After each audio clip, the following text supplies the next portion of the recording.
Buenos días. Teniendo en cuenta lo dispuesto en el acuerdo PCSJ 24-121-85 del 27 de mayo de 2024, por medio del cual se adoptó el protocolo de audiencias virtuales de la rama judicial, se le recuerda a los asistentes: apagar o mantener en silencio cualquier dispositivo de comunicación electrónico que se ingrese a la audiencia. Mantener la cámara encendida en el desarrollo de la audiencia.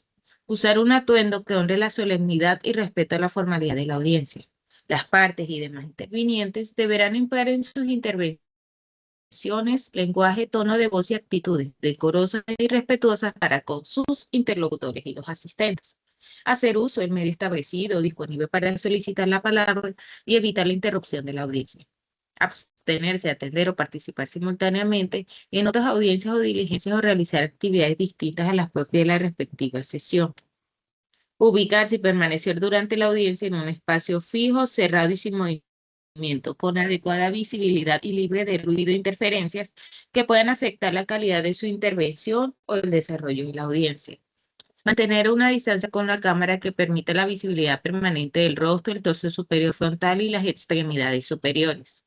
Abstenerse de usar el chat de la plataforma institucional a través de la cual se realice la audiencia virtual, salvo para los fines de comunicación con el despacho y en todo caso con autorización previa del juez. El público asistente deberá mantener la cámara y los micrófonos apagados. Se prohíbe el uso de lentes oscuros, sombrero, gorra, cualquier accesorio que cubra la cabeza, salvo casos especiales valorados y determinados por el director de la audiencia. El uso de celulares o aparatos electrónicos para propósitos distintos a la audiencia. Asistir bajo la influencia de bebidas alcohólicas o de cualquier tipo de narcótico o sustancia psicoactiva. Ingerir alimentos o líquidos con excepción de agua, salvo justificación médica.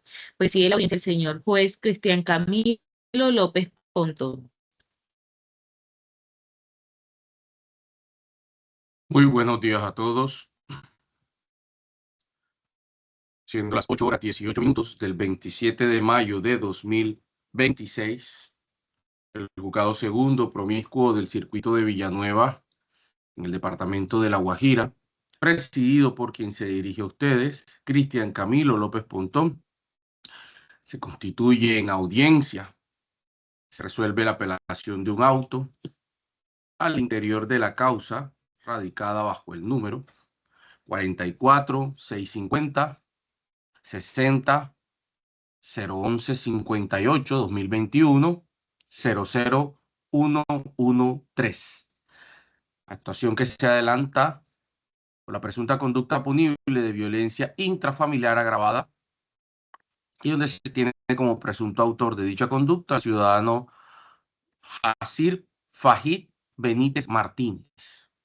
Si las cosas, a fin de verificar la validez de la presente diligencia, se le concede el uso de la palabra a los intervinientes a fin de que se presente en audio, iniciando con la Fiscalía. Muy buenos días, señor juez. Buenos días a todos los presentes. Por parte de la Fiscalía, Álvaro Fontalvo, fiscal 02 local de Villanueva. Para los efectos de notificación, ubicarme a través del correo electrónico alvaro.fontalvo@fiscalía.gov.co. Muchísimas gracias. Por parte del Ministerio Público, víctima o representante de víctima. Muy buenos días, sus señorías, señor fiscal, abogado de la defensa, quien les habla, Carlos Yesid Peralta Daza, con cédula número 17951670 de Fonseca, La Guajira, con tarjeta número 83871 del Consejo Superior de la Judicatura, actuando como defensor público en calidad de abogado de víctima dentro del proceso de la referencia por el Sistema Nacional de Defensoría. Para efectos de notificaciones, a mi correo electrónico, carlosyesid@hotmail.com, abonado celular 310-715-0201. Muchas gracias, señoría. Muchas gracias a usted, señor representante de víctima. Vamos a conceder el uso de la palabra al señor defensor. Muy buen día, su señoría, a usted, todos los demás presentes. Saludo extensivo, señor fiscal. Mi nombre es Carlos Oñate Suárez. Me identifico con la cédula de ciudadanía 77.192.769, expedida en Valledupar, y tarjeta profesional 139.848.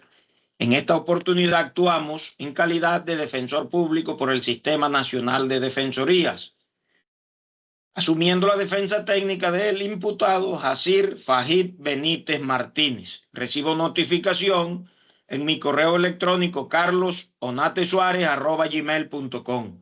Muchas gracias, honorable juez. Muchísimas gracias, señor defensor. En ese sentido, certifica el despacho que, siendo la fecha y hora citados para la realización de la presente diligencia, comparecieron de forma virtual el delegado de la Fiscalía General de la Nación, así él como representante de víctima, igualmente el señor defensor. No obstante a ello, como se sabe y tal como lo indica el catálogo de ritos penales contenido en la Ley 906 del 2004, la participación de las partes o intervinientes en esta diligencia no es de obligatoria observancia, dado que se puede hacer la diligencia sin siquiera la presencia de alguien en la sala o en el escenario virtual. Razón por la cual el despacho declara válidamente instalada esta diligencia y previo a hacer la lectura de la decisión, quiere tomarse el despacho la oportunidad para felicitar a las partes por la altura jurídica de la diligencia. No fue una apelación fácil, no obstante a ello, pues no fue fácil por la cantidad de temas que se abordaron dentro de tanto en la decisión como en la apelación, a quien por demás y por delante felicito al señor defensor, adscrito al Sistema Nacional de Defensoría Pública, por el trabajo tan juicioso al momento de sustentar recurso de alzada. Los elementos, como se saben, es una carpeta copiosa, fueron creo, si mal no estoy, como 140, 150 elementos que tocó analizar el despacho. No obstante a ello, pues se logró hacer una relación pormenorizada de aquellos con la relevancia jurídica necesaria para advertir los cargos y descargos y pronunciarse con respecto al también valorativo justamente que se advirtió en esta apelación de auto mencionada. En este sentido, el despacho profiere el siguiente auto. Procede el despacho a resolver los recursos de apelación interpuestos por la Fiscalía Local de Villanueva y por la defensa técnica del procesado Jacir Fajid Benítez Martínez contra el auto proferido el 15 de mayo de 2026 por el Juzgado Primero Promiscuo Municipal del municipio de Las Aguas del Pilar, en el departamento de La Guajira, con función de control de garantías, mediante la cual improbó la aplicación, técnicamente es improbar la aplicación del tamiz de legalidad a la aplicación del principio de oportunidad, porque como se sabe, la Fiscalía es quien da aplicación y los jueces de la República son quien imparten legalidad o no a esta aplicación del principio de oportunidad en la modalidad de renuncia solicitada por la Fiscalía General de la Nación con fundamento en la causal 13ª del artículo 324 de la Ley 906 del 2004 dentro de la investigación seguida por la presunta conducta punible de violencia intrafamiliar agravada. La decisión se adoptará con fundamento en el marco constitucional y legal y de la jurisprudencia aplicable al principio de oportunidad, al control judicial de legalidad que corresponde al juez con función de control de garantías y al deber de incorporar la perspectiva de género cuando el asunto involucra hechos de presunta violencia intrafamiliar contra una mujer, sin que ello implique inversión de la carga de la prueba, un desconocimiento de la presunción de inocencia o el prejuzgamiento sobre actuaciones penales distintas. Como antecedentes procesales relevantes, se tiene que, de acuerdo con el expediente remitido por la Fiscalía General de la Nación, específicamente por su delegado en la Fiscalía Local Segunda de Villanueva, solicitó audiencia preliminar de control de legalidad de la aplicación del principio de oportunidad dentro de la actuación de la referencia seguida contra Jacir Fajid Benítez Martínez por el delito de violencia intrafamiliar agravada previsto en el artículo 229 del catálogo vernáculo de derecho penal, la ley 599 del 2000. Dentro de esta solicitud se identificó como víctima a la ciudadana Yelis Carolina López Poloche y se precisó que la audiencia pretendía la legalización del principio de oportunidad con fundamento en lo reglado en el artículo 324 de la ley 906 del 2004. El asunto fue repartido al juzgado primero promiscuo municipal de la Jagua del Pilar, el departamento de La Guajira, para adelantar la audiencia de control de garantías. Inicialmente se programó para el 21 de abril, sin embargo, en esa oportunidad se dejó constancia que de la no comparecencia de los sujetos procesales, razón por la cual se fijó para el día 23 de mayo. Sin embargo, ocurrió exactamente lo mismo, 23 de mayo de 2025.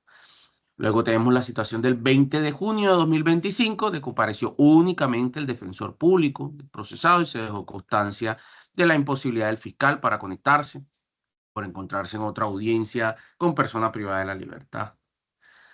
Finalmente, en audiencia del 15 de mayo de 2026, aparecieron el fiscal Álvaro Enrique Fontalvo Marlejo, la señora víctima, el defensor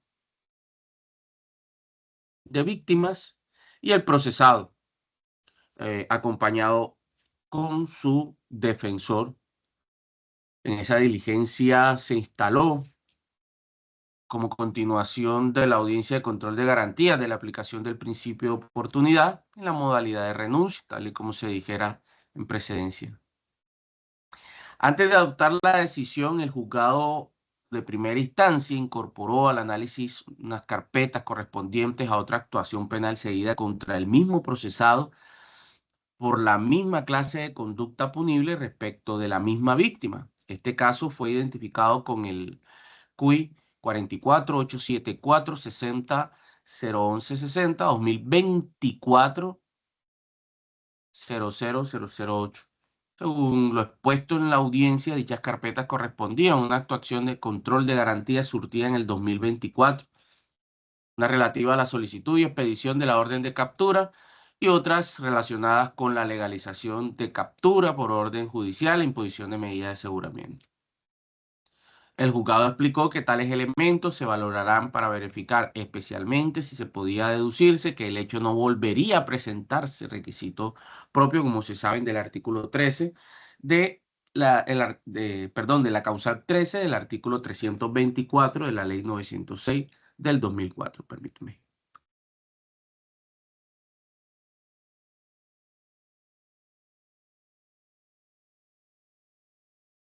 La Fiscalía se opuso a tales piezas fueran valoradas para resolver la solicitud.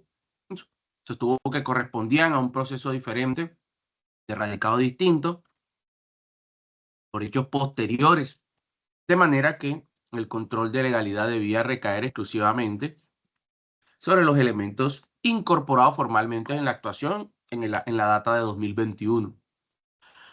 A juicio del ente acusador, cada proceso penal conservaba autonomía fáctica y jurídica, razón por la cual la decisión no podía edificarse sobre elementos provenientes de otro trámite.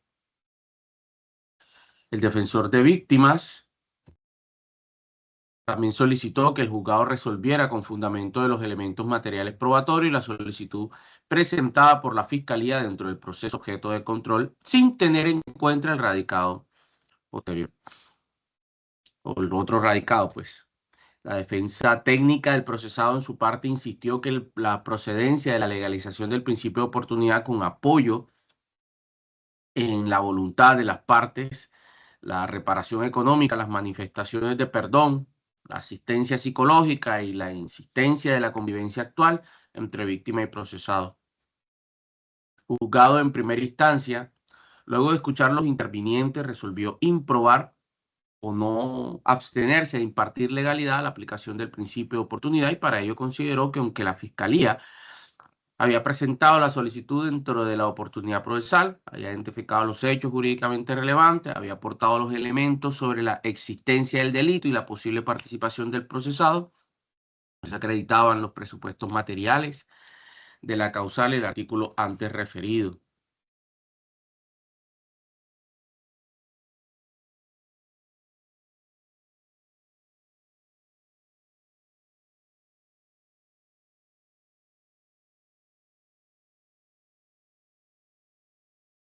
En ese sentido, el juzgado de primera instancia, luego de escuchar los intervinientes, resolvió improbar la aplicación del principio de oportunidad.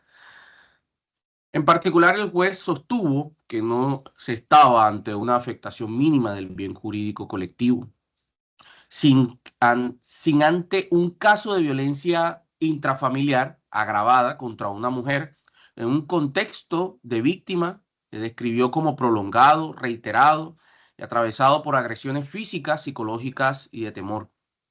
También concluyó que la reparación integral no se encontraba plenamente demostrada, pues el acuerdo de reparación no se agotaba en la indemnización económica o el perdón, sino que comprendía compromisos de tratamientos, control de agresividad, modificación de pautas de comportamiento y de no repetición. Finalmente estimó que no se podía deducir que el hecho no volvería a presentarse, especialmente por la existencia de una actuación posterior del 2024 relacionada con hechos similares con la misma víctima. Contra esa decisión, como se sabe, se interpusieron los recursos de apelación por parte del señor fiscal y del señor defensor. El defensor de víctima no recurrió. Al corrérsele traslado como no recurrente, manifestó no oponerse a lo expresado por la Fiscalía y la defensa. El juzgado, como se sabe, concedió el recurso de apelación en el efecto devolutivo, tal y como lo establece el artículo 177 de la Ley 906 del 2004, y remitió la actuación al superior funcional, siendo remitida por reparto ante el suscrito. En ese sentido, la decisión apelada se trata justamente de la improbación o la abstención de concesión de legalidad de la aplicación del principio de oportunidad en la modalidad de renuncia solicitada por la Fiscalía General de la Nación en favor del señor Sir Fajid Benítez Martínez. Haciendo un análisis profundo de la decisión, se tiene que esta decisión se apoyó esencialmente en tres razones. El primero, que el juzgado estimó que la causal 13ª del artículo 324 de la Ley 906 del 2004 exigía una afectación mínima al bien colectivo, una reparación integral e imposibilidad de deducir que el hecho no volverá, y la posibilidad de que el hecho no volvería a pasarse.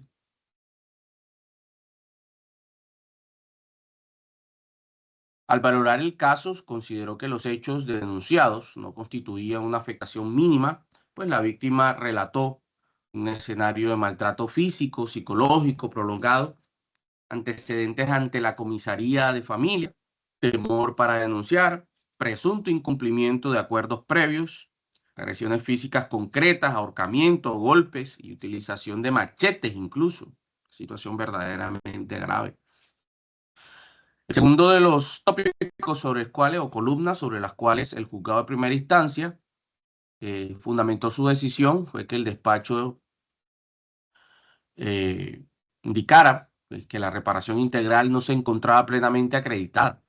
Reconoció la existencia de un acta de reparación voluntaria del 14 de febrero de 2023 y de una manifestación de perdón, como la entrega de una indemnización o compensación económica. Sin embargo, consideró que la reparación integral comprendía también compromisos de tratamiento psicológico, el control de emociones, superación de agresividad y de no repetición, cuyo cumplimiento no parecían suficientemente demostrados. Y como tercera columna, el juzgado señaló que no podía deducirse que el hecho no volvería a presentarse porque después del acuerdo de reparación y de la solicitud de principio de oportunidad surgió una actuación penal de 2024 contra el mismo procesado por violencia intrafamiliar agravada y respecto de la misma víctima, en la que se habría surtido audiencias de control de garantías, legalización de captura, imposición de medidas de aseguramiento. A juicio del funcionario de primera instancia, esa circunstancia impedía tener por satisfecho el requisito de no repetición.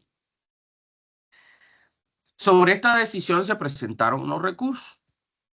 La Fiscalía inicialmente solicitó la revocatoria de la decisión, sostuvo que el juez de primera instancia efectuó una lectura restrictiva del artículo 250 de la Constitución y desconoció que el principio de oportunidad es una herramienta constitucional de política criminal orientada a racionalizar la persecución penal, garantizar proporcionalidad, favorecer mecanismos alternativos de solución de conflictos y evitar la continuación innecesaria del proceso cuando se cumplen los requisitos legales. A juicio de la Fiscalía, el control judicial del artículo 327 no permite que al juez sustituir el criterio de política criminal de la Fiscalía por su propia valoración subjetiva sobre la conveniencia, de continuar el proceso penal. En su criterio, el juez debía limitarse a verificar la existencia de la causal, la suficiencia de la motivación y el respeto de las garantías fundamentales y razonabilidad constitucional de la solicitud.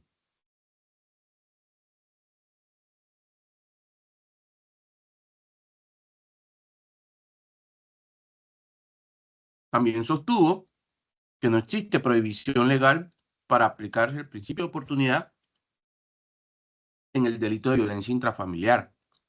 Y por ello consideró que la decisión apelada creó una restricción no prevista por el legislador al negar el mecanismo por la naturaleza del delito. Agregó que la víctima fue escuchada, manifestó estar de acuerdo con la aplicación del principio de oportunidad, recibió reparación económica, escuchó manifestación de perdón y no convivía actualmente con el procesado. En el criterio de la Fiscalía, tales circunstancias permitían concluir que no existía riesgo actual, que se cumplía los requisitos de la causal invocada.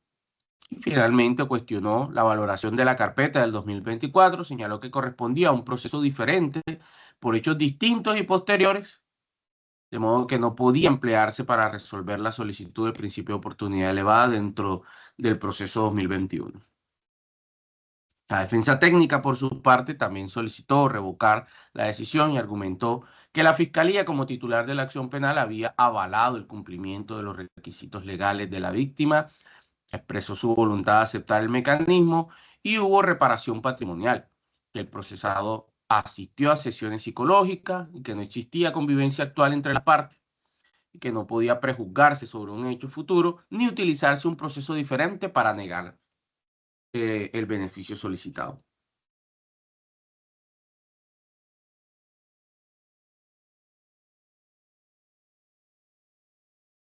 No habiendo otro suceso jurídicamente relevante que destacar, procede el despacho a adoptar la decisión que en derecho corresponde, haciendo previamente las siguientes consideraciones. Este despacho, primeramente, hay que advertir que es competente para resolver los recursos de apelación interpuestos contra los autos o contra el auto, pues, que negó impartir legalidad a la aplicación del principio de oportunidad, conforme lo establecido en el artículo 176 y 177 de la Ley 906 del 2024, en concordancia con las reglas funcionales propias del sistema penal acusatorio, específicamente las que tienen que ver con las competencias de los jueces de circuito.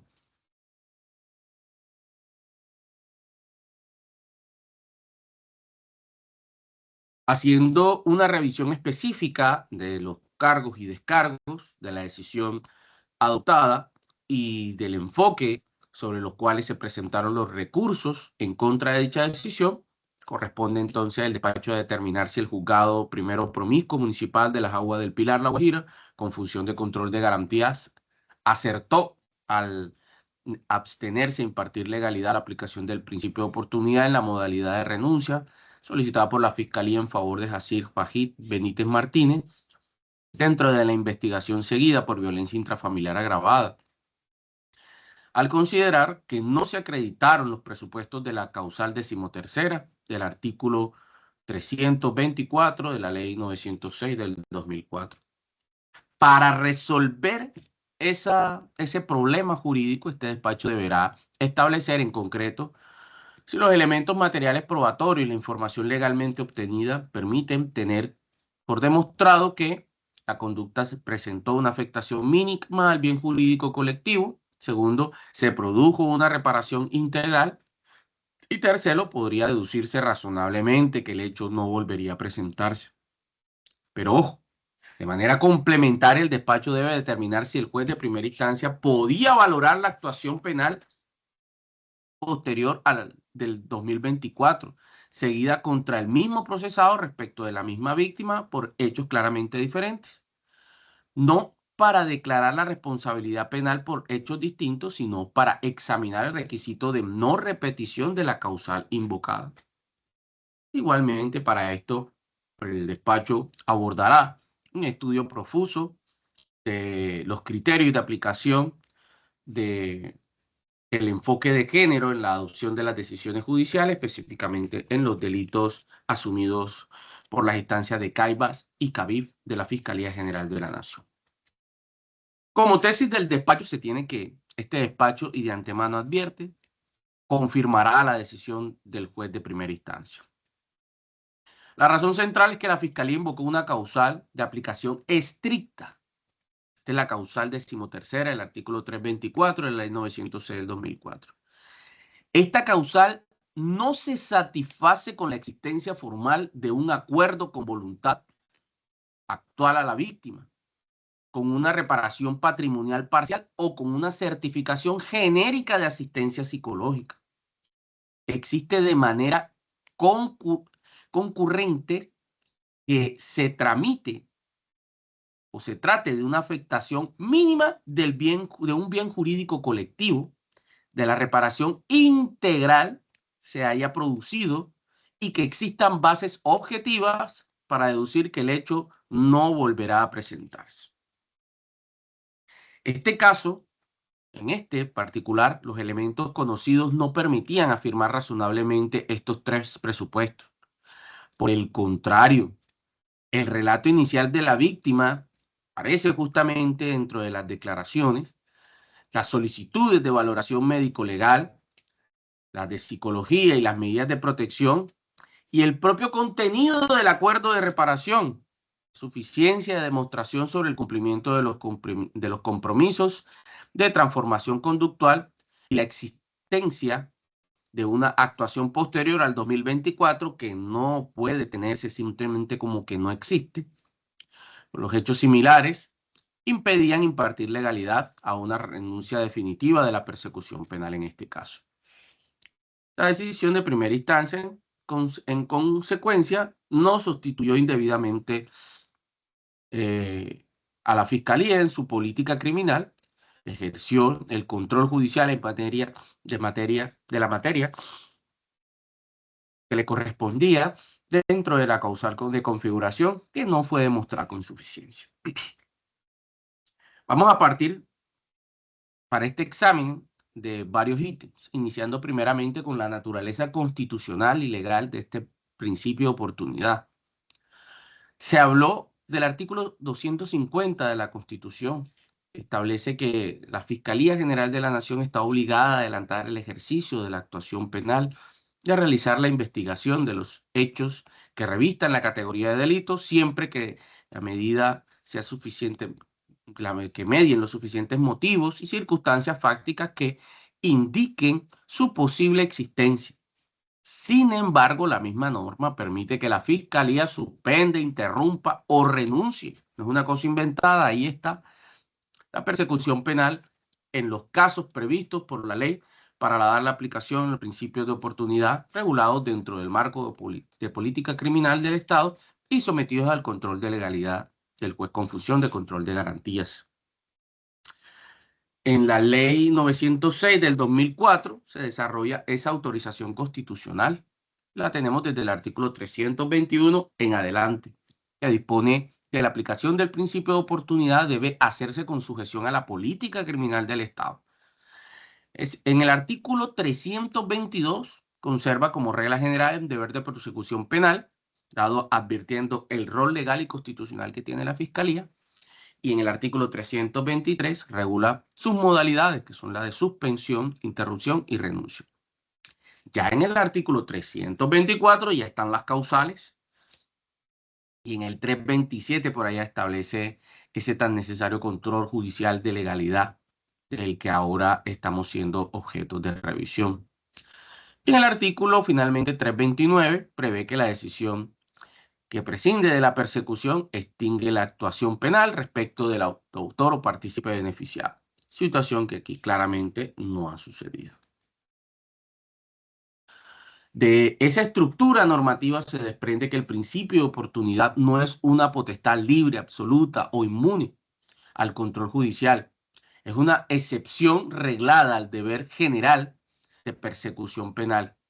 Por ello, su aplicación exige una causal legal expresa, una motivación del fiscal suficiente, una modalidad determinada, un mínimo de pruebas demostrativas sobre la tipicidad, autoría o participación del beneficiado, una intervención de la víctima necesaria cuando haya lugar, un respeto a las garantías fundamentales y un control material por parte del juez con función de control de garantía, y esto para que la atribución, pese a constituirse como un instrumento dado por la Constitución y la ley al ente acusador, no quede exclusivamente de su resorte.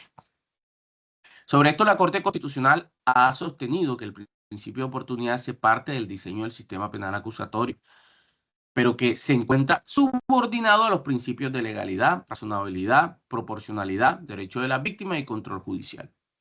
En la sentencia C-936 del 2010, en aquel momento, al examinar una causal relacionada con desmovilizados del grupo al margen de la ley, pueden revisarlo, la Corte declaró inexequible la regulación que permitía aplicar el principio de oportunidad en términos incompatibles con el principio de legalidad y con las exigencias constitucionales de persecución penal. Esa decisión confirma que la Fiscalía tiene discrecionalidad reglada y de ello justamente pueden revisar, y no una discrecionalidad absoluta. Al mismo tiempo, la jurisprudencia constitucional ha precisado que el control del juez de garantía no es una formalidad vacía. La intervención judicial cumple una función constitucional de verificación, pues debe constatar que la solicitud se ajuste a una causal legal, que no se desconozcan garantías fundamentales y que el mecanismo no se utilice para afectar indebidamente los derechos de víctimas o para evadir las condiciones fijadas por el legislador. Esta situación puede justamente verificarse en providencias de orden constitucional como la C-095 de 2007, la C-936 que se dijera en precedencia, o más próxima está la C-387 del 2014. Consecuencia, no asiste razón plena a los recurrentes cuando sugieren que el juez de primera instancia sustituyó indebidamente a la Fiscalía por el hecho de examinar el cumplimiento de la causal invocada. El juez no puede reemplazar la política criminal de la Fiscalía ni imponerle una estrategia de persecución. De eso estamos claros y se le da la razón al señor fiscal. Pero sí debe improbar las solicitudes cuando se advierta que la causal legal no se acredita, que la reparación integral no se está demostrada o que existen elementos objetivos para concluir que el hecho no volverá a presentarse. Con respecto al alcance del control judicial, como se dijera, este control advierte una mayor intensidad cuando la modalidad solicitada es la de renuncia. La renuncia a la persecución penal no es una medida provisional. Su efecto natural es la extinción de la acción penal respecto del beneficiario, de conformidad con el artículo 329 de la Ley 906 del 2004 y justamente de estas causales de extinción de la acción penal que aparecen al inicio de tanto del Código Penal de la Ley 599 del 2000 como el Código de Procedimiento Penal y de la 906 del 2004. Por tanto, la Fiscalía, cuando solicita la renuncia con fundamento a una causal que exige reparación integral y no repetición, la carga de acreditación es más rigurosa que en escenarios de suspensión o interrupción condicionada. Por ello, existen dudas serias sobre el cumplimiento de los compromisos restaurativos, sobre la suspensión del riesgo o sobre la no repetición. El juez no está obligado a impartir la legalidad a una renuncia definitiva. En tales eventos, la improbanza no desconoce la naturaleza del principio de oportunidad, sino que preserva su carácter reglado. Con referente a la causal 13ª de la ley del artículo 324 de la ley 906 del 2004, de la lectura de esa imposición se desprenden 3 requisitos, como se dijeron. El primero, consistente en que se trate de una afectación mínima a un bien jurídico colectivo.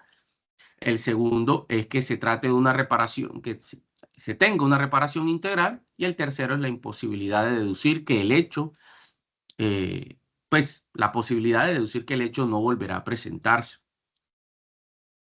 Sobre el primero, no basta entonces con que la afectación o con que la conducta sea reparable, con que exista voluntad de la víctima o que la Fiscalía estime conveniente continuar con la persecución penal o no.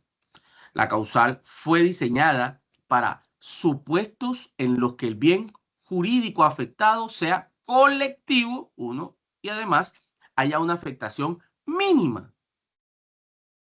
En el segundo de estos requisitos, específicamente el de reparación integral, la norma no se limita a exigir una indemnización económica ni simple manifestación de perdón.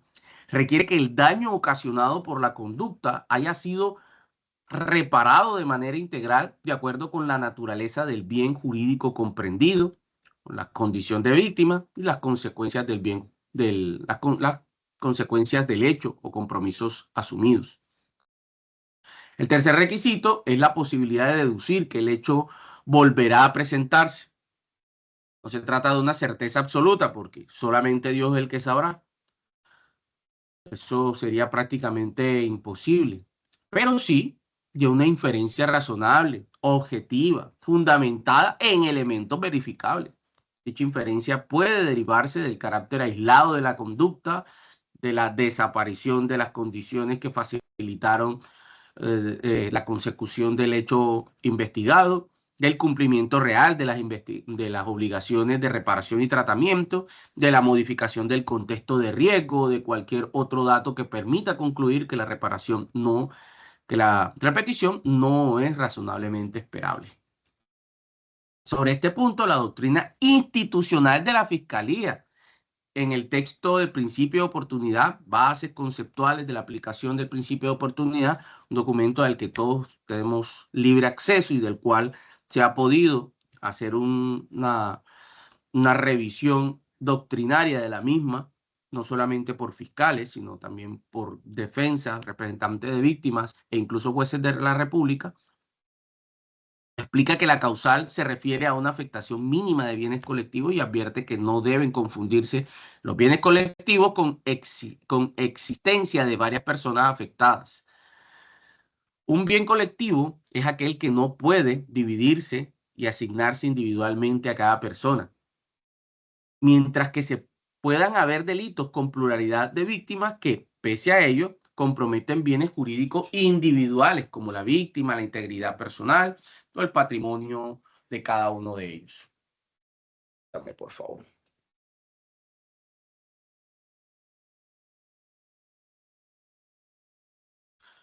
Esa precisión es relevante porque la Fiscalía solicitó la aplicación de la causal 13ª en un proceso de violencia intrafamiliar agravada.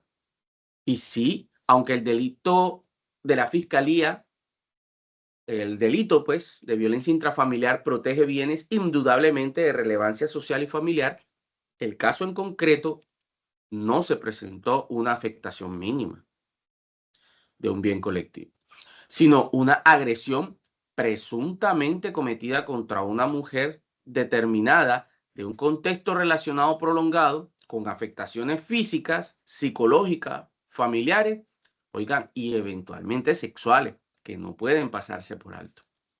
Este despacho no sostendrá que el principio de oportunidad sea siempre improcedente en los delitos de violencia intrafamiliar. Una afirmación absoluta de esa naturaleza no se desprende del texto legal y podría desconocer la diversidad de escenarios para la práctica judicial presentada.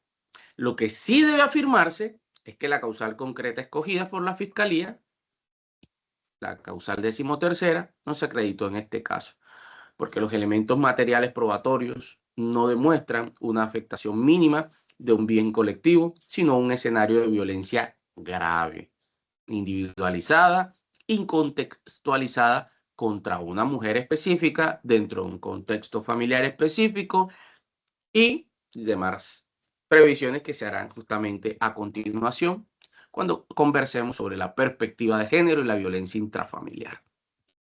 La Constitución política incorpora mandatos expresos de igualdad, protección reforzada y prohibición de discriminación. El artículo 13º impone al Estado el deber de promover condiciones de que la igualdad sea real y efectiva entre hombre y mujer.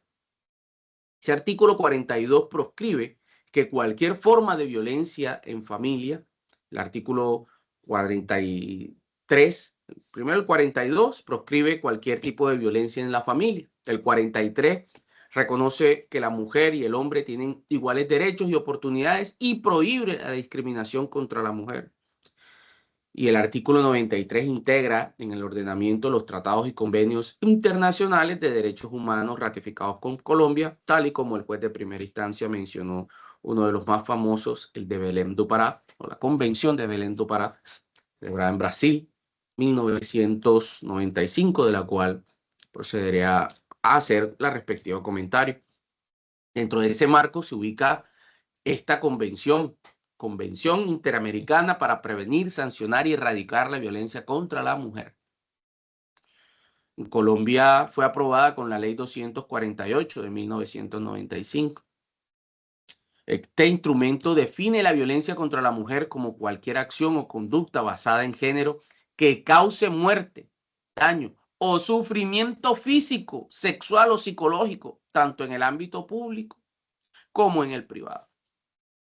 Igualmente, la Ley 1257 del 2008 adoptó normas de sensibilización, prevención y sanción de formas de violencia y discriminación contra las mujeres y definió la violencia contra la mujer como cualquier acción u omisión que se cause muerte, daño o sufrimiento físico, sexual, psicológico, económico, patrimonial por su condición de ser mujer, así como amenazas, coacción o privación arbitraria de la libertad. La aplicación de la perspectiva de género en la administración de justicia no significa favorecer automáticamente una parte ni relajar los estándares probatorios. Significa valorar los hechos a la luz de los contextos de desigualdad, dependencia, control, temor, subordinación, ciclos de violencia y estereotipos que suelen atravesarse los casos de violencia contra la mujer. En este caso exige, por tanto, que el juez no fragmente artificialmente los hechos, no minimice la violencia por ocurrir en el ámbito privado, peor aún, no atribuya a la víctima cargas de comportamiento idealizadas y, muy importante, que no convierta el patrón, la permanencia en la relación, la reconciliación o la dependencia económica en razones para descartar el riesgo. Vean ustedes que en sentencia SP 451 de 2023 con radicación 64.028 de la Honorable Sala de Casación Penal de la Corte Suprema de Justicia resaltó que los casos de violencia reiterada y sistemática contra la mujer por parte de su cónyuge imponen un análisis con perspectiva de género. Ya no solamente la ley, sino la jurisprudencia quien está haciendo una exigencia recalcitrante para los togados de instancias inferiores. La sala precisó que esa perspectiva demanda intervención oportuna, exhaustiva, imparcial y respetuosa de los derechos de las víctimas, y que no autoriza a fracturar la imparcialidad ni a flexibilizar indebidamente la prueba, pero sí impone que la decisión judicial se apoye en que la decisión judicial no se apoye en estereotipos machistas o reglas de experiencias aparentes. Y está bien, ya no se adoptan decisiones en las cuales las mujeres sí o sí tienen la culpa, pero esto, en medida alguna para el despacho, corresponde al ejercicio o al principio sistemático de la aplicación de estas normas de orden constitucional y ahora relacionadas dentro de la jurisprudencia. Por su parte, tenemos pronunciamientos de la Corte Constitucional en sentencia C-111/2022, que ha insistido que la perspectiva de género es un deber judicial, especialmente en casos de violencia intrafamiliar y basados en género. En esta providencia, la Corte destacó la necesidad de que las autoridades judiciales adopten decisiones que reconozcan las condiciones estructurales de discriminación y eviten respuestas formales que perpetúen la desprotección de las mujeres. Sobre ese sentido, véase ya cómo desde la misma Corte Constitucional, en escenarios de pronunciamiento de constitucionalidad, ya está advirtiendo una, primero, obligación para los togados de que se adviertan y se reconozcan las condiciones estructurales de discriminación, indistintamente a lo que quieran o no las partes, y adicionalmente se eviten respuestas formales que perpetúen esta desprotección de la mujer. Por favor, me salió aquí un anuncio. De manera más reciente, la Corte Constitucional, hay una sentencia T-027/2025, donde ha enfatizado el deber de valorar el riesgo en los casos de violencia intrafamiliar contra las mujeres, especialmente cuando existan antecedentes, amenazas, agresiones reiteradas o actuación previa de rutas institucionales. La valoración judicial no puede limitarse a la manifestación actual de tranquilidad o acuerdo entre las partes, sino que debe ponerse si la víctima se encuentra o no en un escenario real de seguridad y si las medidas adoptadas son suficientes para prevenir nuevas agresiones.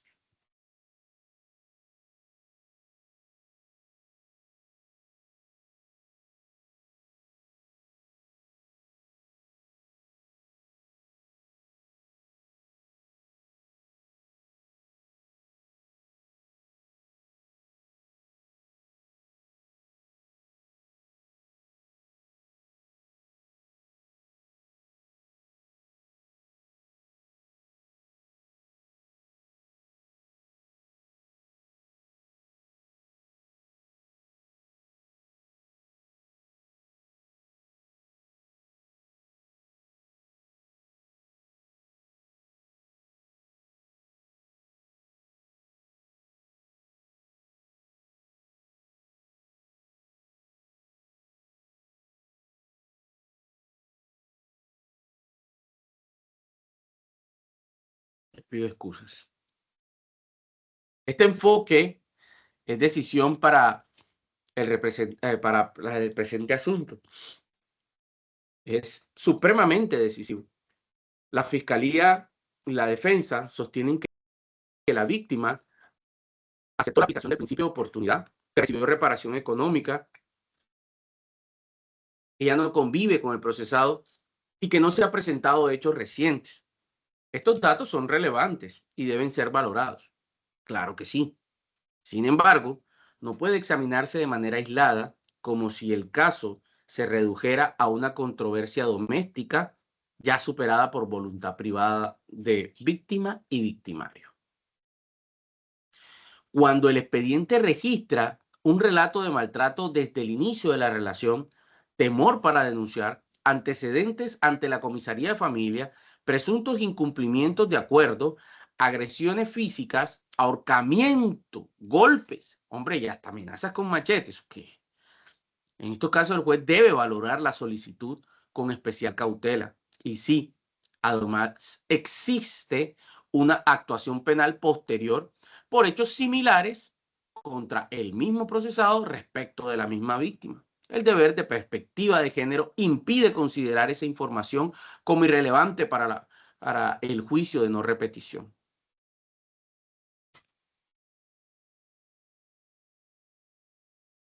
Permítame, por favor.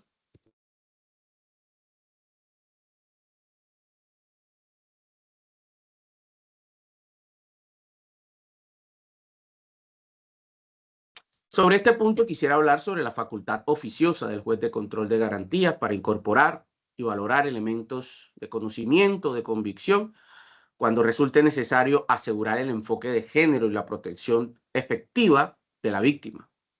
¿Y esto por qué se hace? Justamente porque una de las columnas verticales sobre las cuales se erige el disenso tanto de fiscalía como defensa es la atribución, que consideran arbitraria del juez de primera instancia, de valorar un elemento sobre el cual no han tenido exposición por parte de alguno de las partes dentro del caso, sino como una atribución exclusiva del señor juez de primera instancia.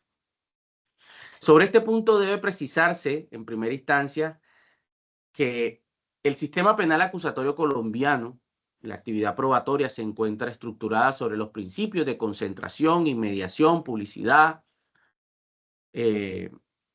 contradicción e imparcialidad judicial. Por ello, el juez no puede asumir el rol de parte ni desplazar a la fiscalía o a la defensa o a la víctima sus cargas procesales. Cada uno tendrá, como se sabe, la obligación de probar los supuestos de hecho con los que intente hacer valer dentro de las actuaciones judiciales. En particular, el artículo 361 de la Ley 906 del 2004 consagra una provisión de decreto de pruebas de oficio dentro del juicio oral, esto en sede de conocimiento, regla que la jurisprudencia constitucional ha entendido como una garantía de imparcialidad objetiva del juez de conocimiento dentro del modelo adversarial.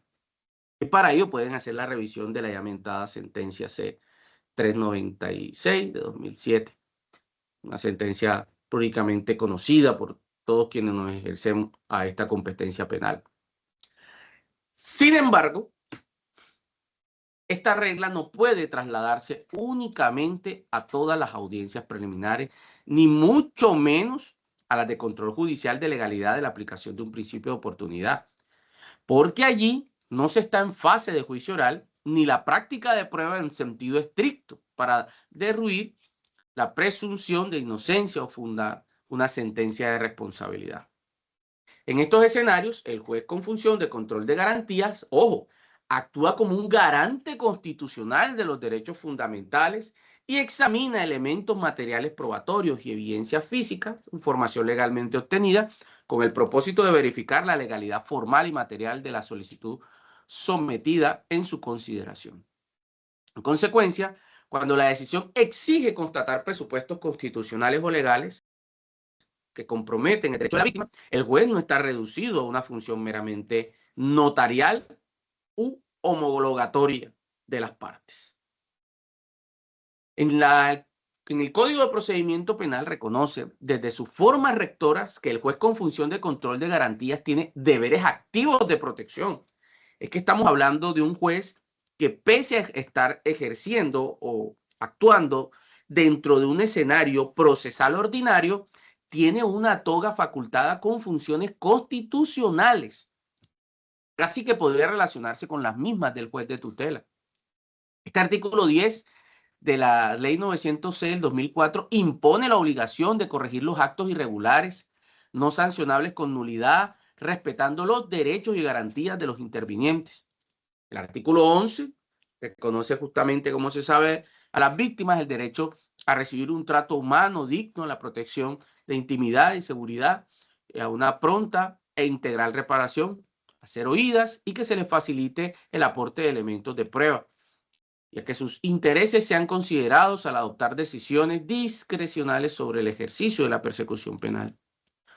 Estos mandatos impiden concebir el control judicial del principio de oportunidad como una actuación pasiva o puramente formal, como están comprometidos los derechos de las víctimas de violencia basada en género. En materia de principio de oportunidad, ya descendiendo a este punto, esta conclusión se robustece por el contenido del artículo 327, de la misma codificación de ritos penales.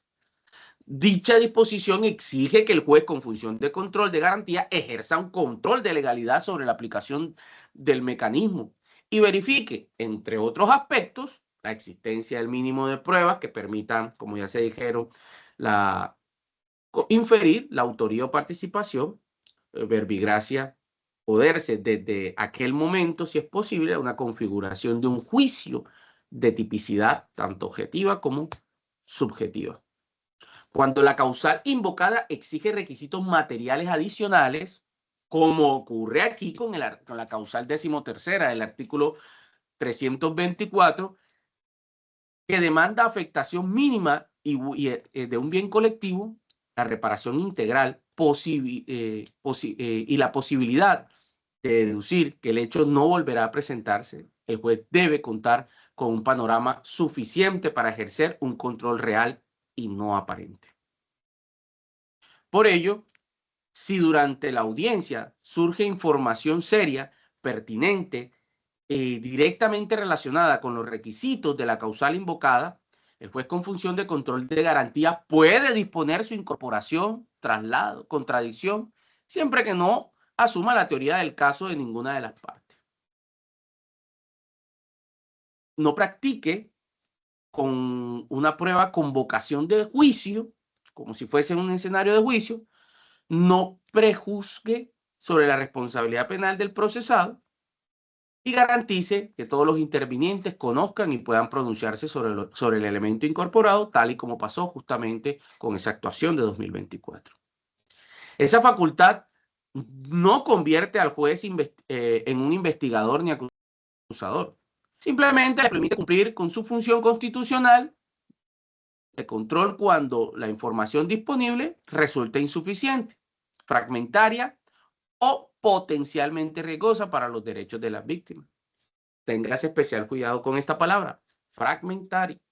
Información que parece que ya era de conocimiento para todos los intervinientes, fiscalía, defensa, y que convenientemente no fue mencionada al momento de la sustentación.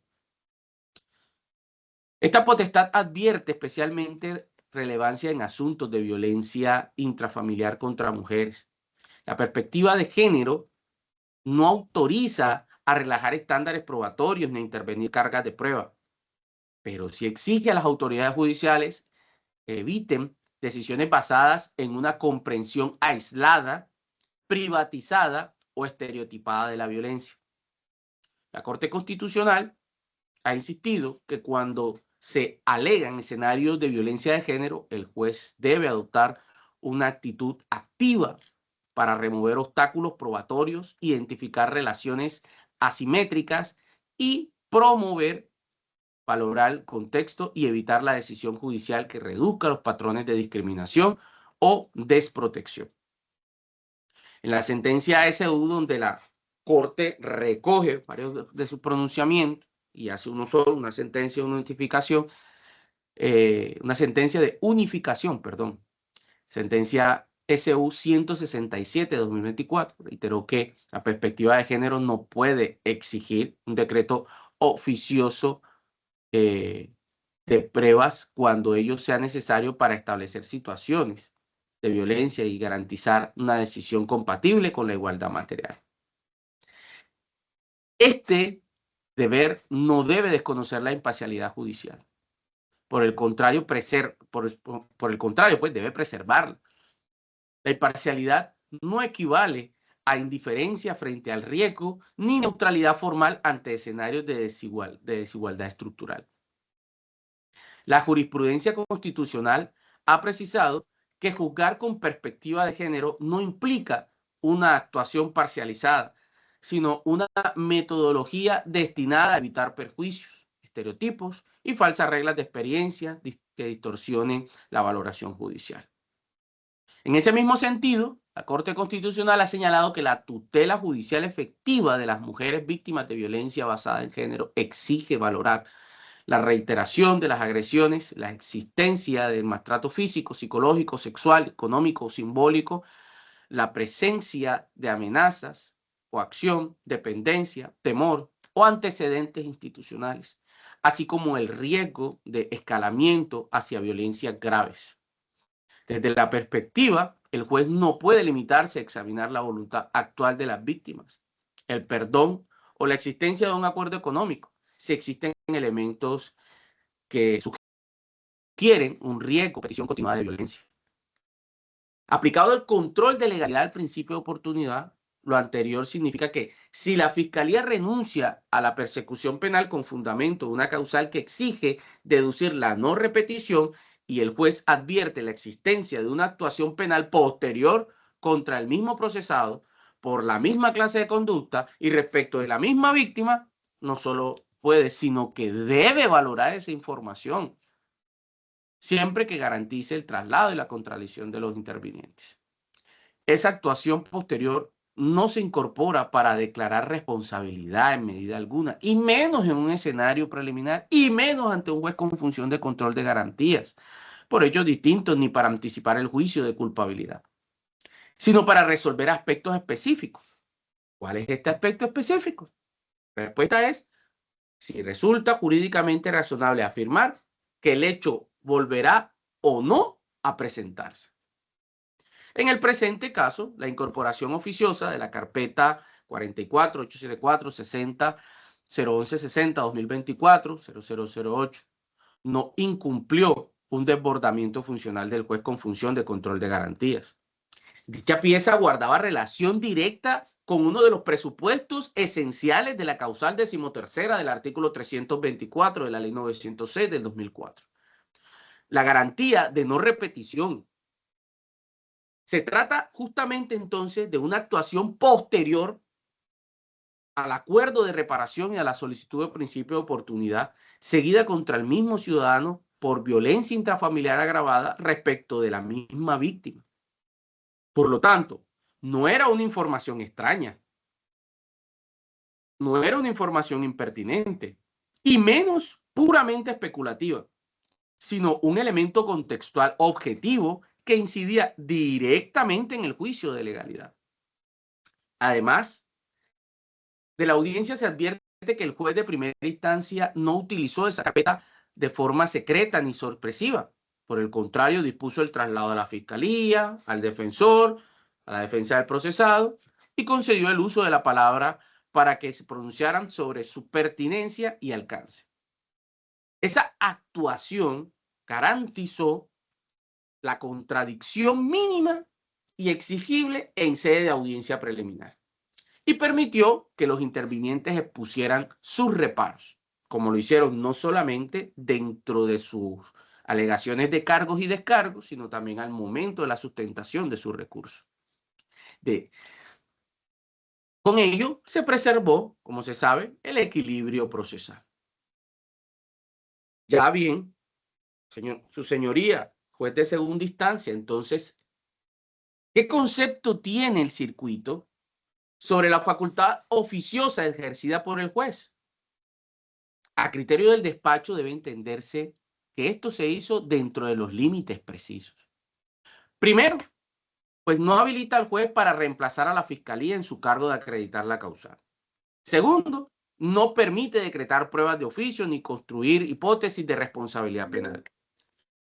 Tercero,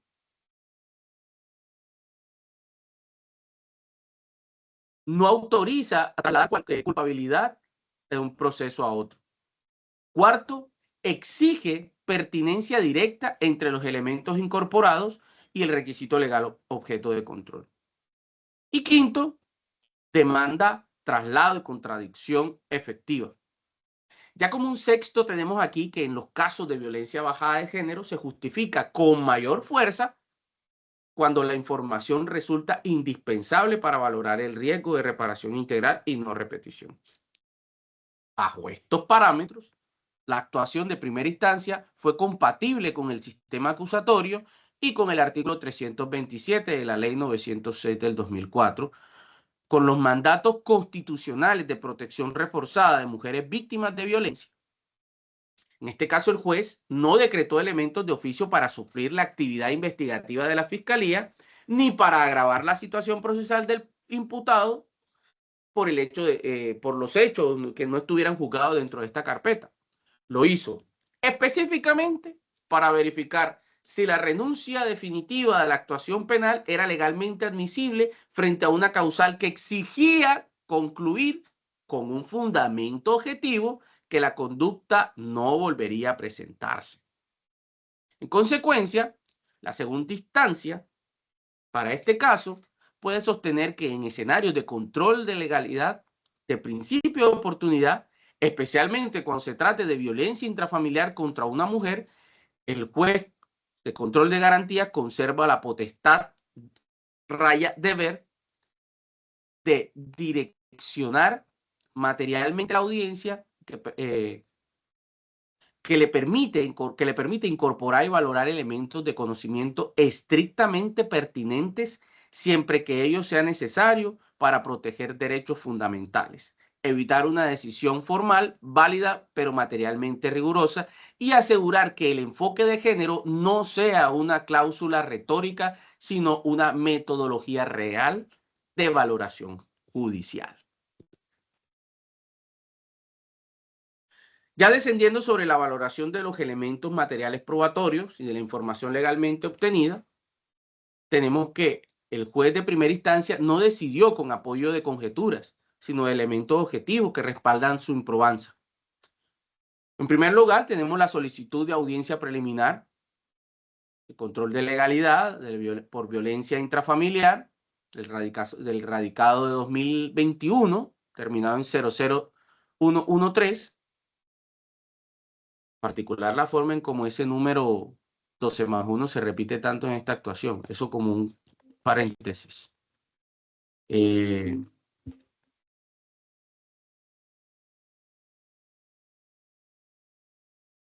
Este documento demuestra que la solicitud se formuló, pero también permite identificar que el trámite dependía de la causal específica invocada. En segundo lugar, aparece el relato contenido en la noticia criminal, resumido en audiencia, que releva que la víctima afirmó haber convivido con el procesado durante aproximadamente 25 años, tener hijos con él y haber sido objeto de maltrato físico, psicológico desde el inicio de la relación, cuando tenía 17 años. También sostuvo que sus hijos crecieron presenciando el maltrato que antes no había denunciado por temor y que habían acudido a la comisaría de familia de Urumita y que el procesado no habría respetado los acuerdos suscritos. En tercer lugar, sobre el hecho concreto del 22 de julio de 2021, la víctima relató que el procesado quiso tener relaciones sexuales con ella, que ella se negó, que por esa razón él se molestó, que por eso la habría ahorcado, golpeado con puños, con un zapato, incluso le pegó, y luego le había tomado un machete para agredirla, siendo necesaria la intervención de su hija. Ese relato no permite calificar una conducta como un elemento de menor agresión, accidental o de escasa lesividad. No sé a cuál de los intervinientes le pareciera cómodo o de menor punibilidad o de menor reproche el hecho de que alguien intente con un instrumento de estos cortantes lesionarlos. Para el despacho, por el contrario, describe una agresión física grave, con posible componente de violencia sexual y con la utilización de elementos capaces de causar el daño. Pero esto no es de resorte del juzgado. Esto sí es de resorte de la Fiscalía y será ante el juez de conocimiento con quien se realice este control material a la acusación que pretenda o no la Fiscalía presentar. En cuarto lugar, está la existencia de solicitudes de valoración médico-legal, valoración psicológica y remisión para medidas de protección. Confirman que la autoridad investigativa consideró necesario activar rutas institucionales de verificación y protección. Tales documentos no sustituyen el juicio penal, eso se sabe, pero sí son relevantes para valorar la seriedad del caso, la posibilidad de afectación física y psicológica de la víctima y la necesidad de analizar el riesgo, situación que no se vio dentro de la causa. En quinto lugar, está el acta de reparación voluntaria del 14 de febrero de 2023, invocada por la Fiscalía y la Defensa, donde favorece parcialmente la solicitud que evidencia un intento de arreglo restaurativo. Sin embargo, su contenido también revela que la reparación no se reubica a una compensación económica.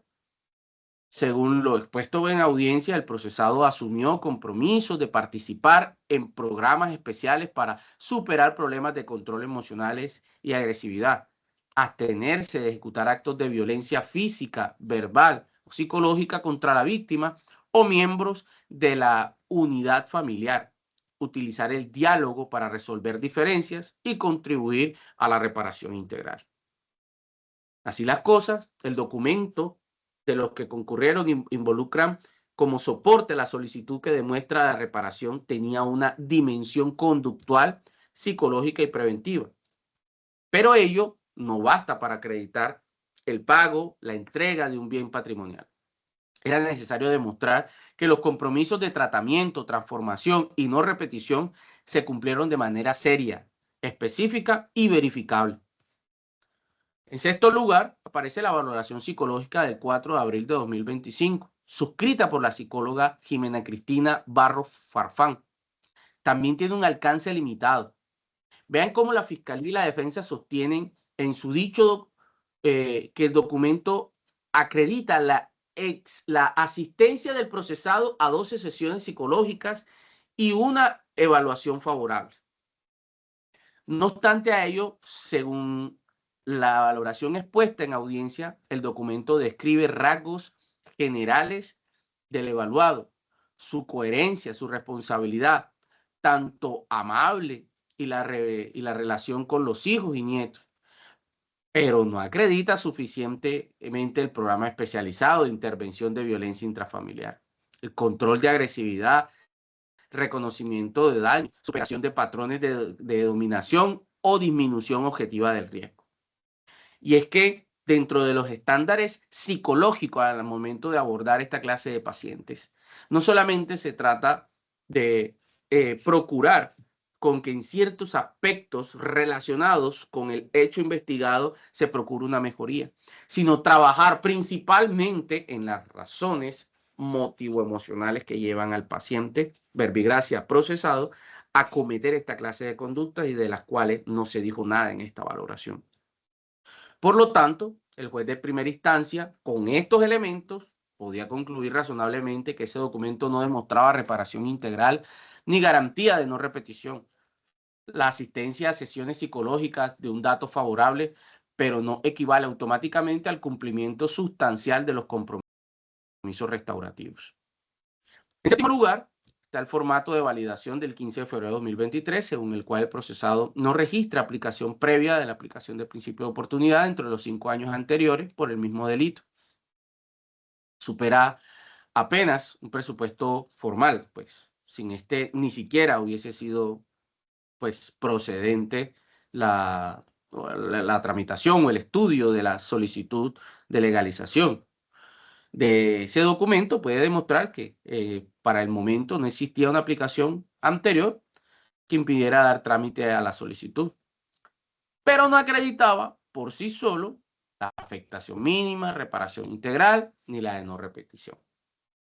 Finalmente, y este quizás es uno de los puntos más interesantes sobre los cuales los recurrentes están atentos, esa carpeta correspondiente al CUI de 2024 constituyen el elemento más relevante frente al requisito de no repetición. Según los documentos, se trata de una actuación posterior, seguida contra el mismo procesado por violencia intrafamiliar agravada y respecto de la misma víctima, en la cual se tramitó solicitud de orden de captura, legalización de captura por orden judicial e imposición de medida de aseguramiento. Sobre este punto es necesario destacar que al momento del disenso, objeto de valoración del suscrito, ni fiscalía ni defensa negaron la existencia de este hecho. Por el contrario, atacaron la inclusión de dicho elemento dentro de la valoración integral del juez bajo las atribuciones oficiosas que tiene y de que ya se hizo mención en precedencia dentro del escenario con función de control de garantías. Pero en ningún momento dijeron que ello no fuera cierto. Este despacho ante esas circunstancias precisa que tal carpeta no puede demostrarse para declarar la responsabilidad penal por hechos distintos, tal y como lo advierte el señor fiscal, ni para trasladar automáticamente conclusiones de una actuación a otra. Eso está completamente cierto. Sin embargo, sí pueden valorarse para analizar la existencia o no de una inferencia razonable de no repetición. La razón es sencilla. La causal 13ª exige al juez determinar si puede deducir que el hecho no volverá a presentarse o no. Si se puede, se da trámite a la causal. Y si no se puede demostrar, pues sencillamente no. Ese juicio necesariamente admite la valoración de información posterior al acuerdo de reparación. Porque ¿cómo vamos a tener una garantía a través de comportamientos, actuaciones previo a la agresión? Hay que ver qué pasó desde el momento de la agresión en adelante. La autonomía de los procesos penales no impide que una actuación posterior tenga relevancia contextual para valorar el riesgo y no repetición. Lo que está prohibido es condenar o sancionar en un proceso con fundamento en hechos no juzgados en otro. Por eso no está prohibido, por el contrario, resulta necesario que el juez de primera instancia del municipio de Las Aguas del Pilar haya considerado, valorado esta información objetiva, judicializada y sometida a contradicción cuando la causal invocada exige un juicio de pronóstico. ¿Se podía hacer el pronóstico? Es lo que se tenía que resolver. A criterio del juzgado, la respuesta fue no. Y una de las razones fue la existencia justamente de actuaciones similares del mismo agresor contra la misma presunta víctima y por el mismo hecho. Además, en audiencia se corrió traslado de esas carpetas a los intervinientes. La Fiscalía, el defensor de víctima y la defensa del procesado se pronunciaron sobre ellas. Por tanto, no puede afirmarse que la decisión se hubiera adoptado con apoyo a información secreta, sorpresiva y no controvertida. Sobre este punto, quiere el despacho detenerse para hacer una consideración especial sobre la voluntad de la víctima y sus límites dentro del control judicial. Este despacho reconoce que en la actuación la víctima fue escuchada y que según lo expuesto por los recurrentes, manifestó su aceptación o no de la oposición de la aplicación del principio de oportunidad. Ese dato es importante, claro que sí. El proceso penal acusatorio reconoce a la víctima derechos de intervención, información, protección, reparación y participación de las decisiones que puedan afectarla. Y es que cumple el ente acusador con la carga que le demanda la sentencia de constitucionalidad C-209 del 2007, cuando allá desde aquel momento advierte sobre las atribuciones judiciales, probatorias, participativas, que tiene la víctima por el solo hecho de ser víctima, descartando aquellas como una doble teoría del caso al momento de la audiencia de juicio y haciendo unas pequeñas referenciaciones con referente a las facultades para la inclusión de elementos con vocación probatoria en la audiencia de juicio. De resto, la víctima es un integrante de este partido. Y es que hay que sacarnos la cabeza de que las actuaciones judiciales se tratan simplemente de una parte contra otra. Las actuaciones judiciales existen unos intervinientes especiales que tienen que garantizarse su participación y sobre todo garantizarse sus derechos.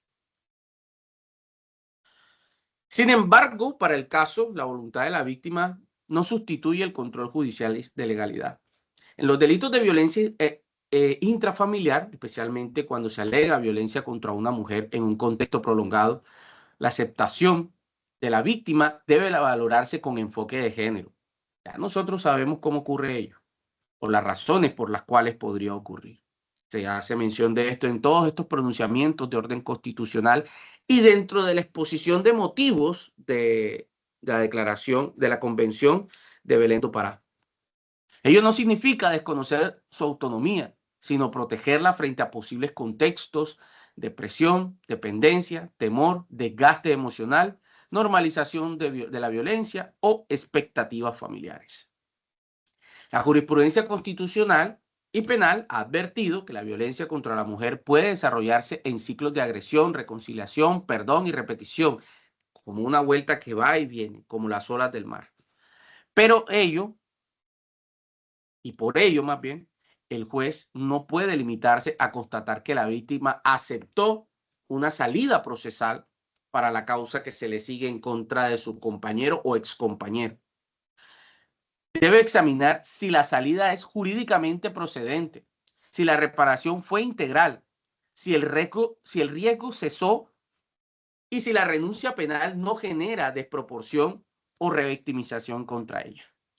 Consecuencia, aunque la aceptación de la víctima es un factor favorable para la solicitud, no basta para legalizar una renuncia definitiva cuando los demás presupuestos de la causal 13ª, el artículo y la codificación procesal mencionado en demasía en líneas previas no se encuentran demostrados. Así, con fundamento en las anteriores consideraciones, este despacho procede a resolver los reparos de los recurrentes. Sobre la alegada sustitución del criterio de la Fiscalía sostuvo que el juez de primera instancia sustituyó indebidamente el criterio de política criminal y el reparo no pues este es un reparo que claramente no prospera. Es criterio de la Fiscalía, que es titular de la acción penal, y es principio de oportunidad, es una herramienta constitucional de política criminal. Eso se sabe. También es cierto que el juez de control de garantías no puede imponer a la Fiscalía una estrategia investigativa ni negar la solicitud por simple desacuerdo con la conveniencia del mecanismo. Sin embargo, en este caso, el juez no negó el principio de oportunidad por razones abstractas de convivencia. Lo hizo porque no encontró demostrados los presupuestos de la causal legal invocada. Esa verificación forma parte del control judicial previsto en el artículo 327 de la Ley 906 del 2004. La Fiscalía no invocó una causal amplia, sino una causal específica, que es la del artículo 13º, de la causal del numeral 13º, perdón, del artículo 324. Y en consecuencia tenía la carga de acreditar afectación mínima y de un bien colectivo, reparación integral de no repetición. Pero ello no hubo sustitución indebida, sino un ejercicio legítimo de control judicial por parte del togado, que resolvió en primera instancia su solicitud. Ahora bien, sobre la procedencia del principio de oportunidad en los delitos de violencia de género, ya se sabe, y el expediente no muestra una afectación mínima colectiva, demuestra por el contrario una denuncia de violencia prolongada contra una mujer determinada, una agresión física grave, presuntos ahorcamientos, golpes, amenazas con machete, antecedentes institucionales y posibles riesgos de repetición. En ese escenario, la causal invocada no se ajusta a la realidad fáctica demostrada. Sobre la reparación integral, el comentario ya se ha hecho. Y es que, primero, resulta a criterio del suscrito un documento insuficiente para demostrar la suficiencia de que debe ser regida o aclarada o demostrada dentro de este escenario de garantías de esta reparación integral.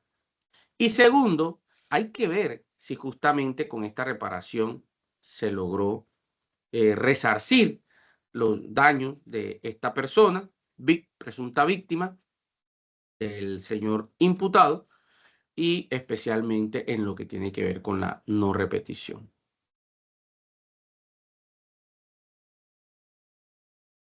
En conclusión, el principio de oportunidad, como se sabe, sí es una herramienta constitucional legalmente válida. En este caso, la Fiscalía invocó la causal 13ª del artículo 324.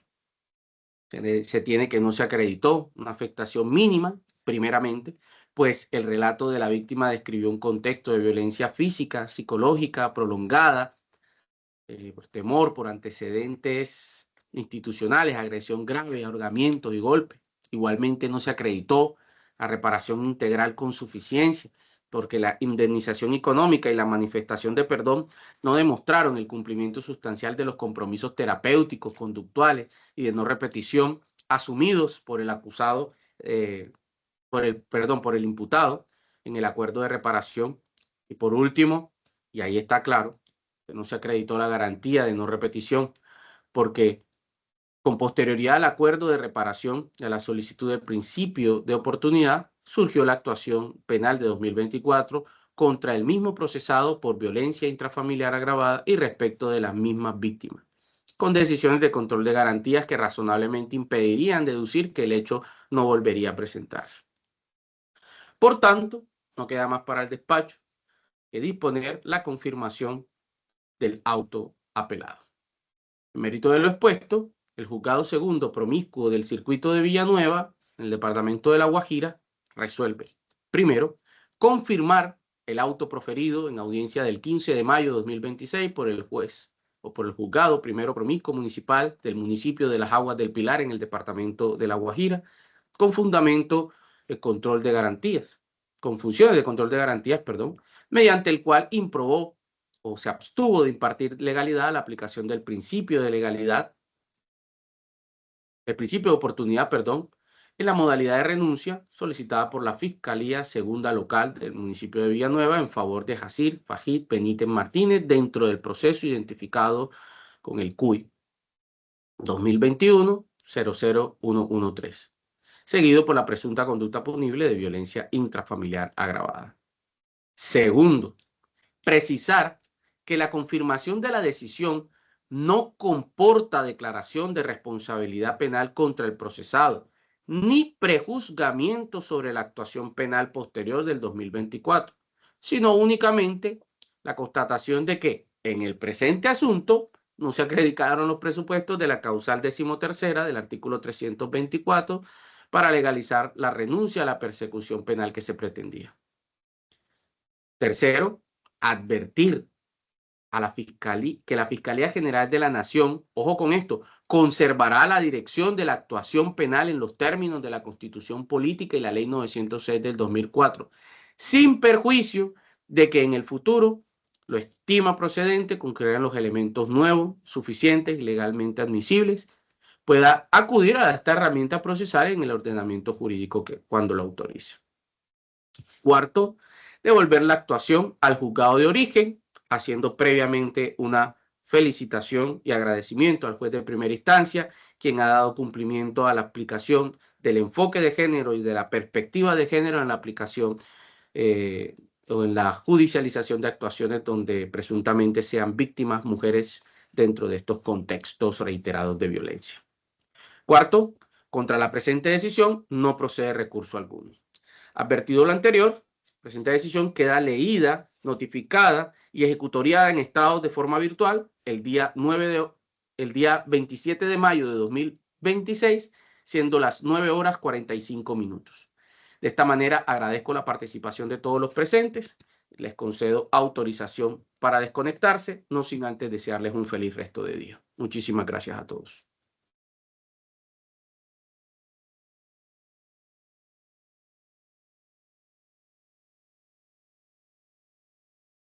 Muchas gracias, doctor.